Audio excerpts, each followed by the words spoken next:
Hello friends, I'm going to show you the easiest way that you can apply the coolest glitter effect to anything in Procreate. So I like to use royalty-free image sites. So in this case, this is Unsplash, and you'll find these types of sites. Pixabay is one of them, Pexels.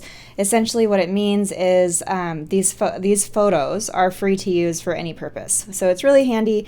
There's some rad photographers who contribute to stuff like this. So I have a board on here, just called Sparkle, that I've saved, but if you look up glitter, then you will see that there are a ton of options to choose from. The reason that I chose the ones that I did was because I wanted to have a variety. So we have flat, we have some that's in focus and out of focus, we have some where it gets larger and smaller, there's some where the light is hitting certain areas. So let me show you the difference of a few of these because I think that it'll come in handy as you are choosing your glitter. So this is going to have some variety, whereas this one is more flat. So let's look at that. Here, I'm just going to save the photo. You can download it. I'm just going to save it. It makes it easier. You can also copy image and then not worry about saving it all. And then 3 fingers down on Procreate and paste, and then it will paste it for you, which is really handy. So all you need to do at this point, you've got 2 layers now. You have your main layer that you want to apply the glitter sparkle to, and then you have your inserted image. So all we need to do is go to the blend modes, which is, you'll see this little N on the right of your layer. That's it stands for normal, so it's on a normal blend mode. You can change this. You can play with these, which is really fun. So you can come through here and then you'll see how this is all gonna work. The one that you will choose, depending on if it's black underneath, that's going to be a darker color. So if we go to screen or lighten, anything like that is going to apply this effect. It's really pretty. Now, you can scale that up. So I'm on the glitter layer here. I can scale that up to have chunkier glitter.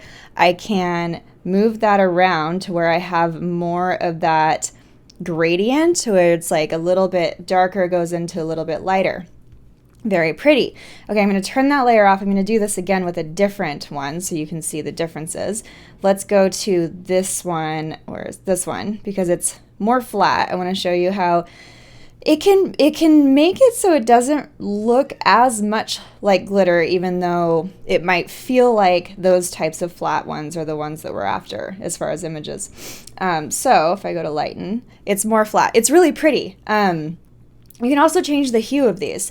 If you're on the layer that you want, so on the glitter layer, if you go to the magic wand, you can change the hue right here under hue, saturation, brightness. You can also change the brightness, etc. So that makes it fun. Let's do one more, and that will be this one because it is, it's going to create a cool effect. Copy image, come over here, 3 fingers down and paste. Oops, I didn't do this correctly. I think I pressed save instead of copy. Oh, or I didn't wait long enough. I've been told I do not wait long enough. Okay, 3 fingers down, paste. If you end up pasting one of these over another one, it'll still have the same effect because it's going to be on top, but you'll see how I wanted to show you in this way because it's not covering everything because the image itself is only this wide. So you will have to resize to how large you want this to be. So if I was to go on the side here and it's covering everything underneath, there we go. This is pretty extreme, so we could enlarge that and then have it kind of fade off, which is really pretty. This is a dramatic change, so it might have to be a lot larger. The thing is, the larger you get, the more pixelated things get, and it will start looking like bokeh, which is fine because we're going for that glitter anyway. But those are 3 ways that you can apply pretty glitter overlays. I hope that was helpful, and I will see you for more tutorials soon.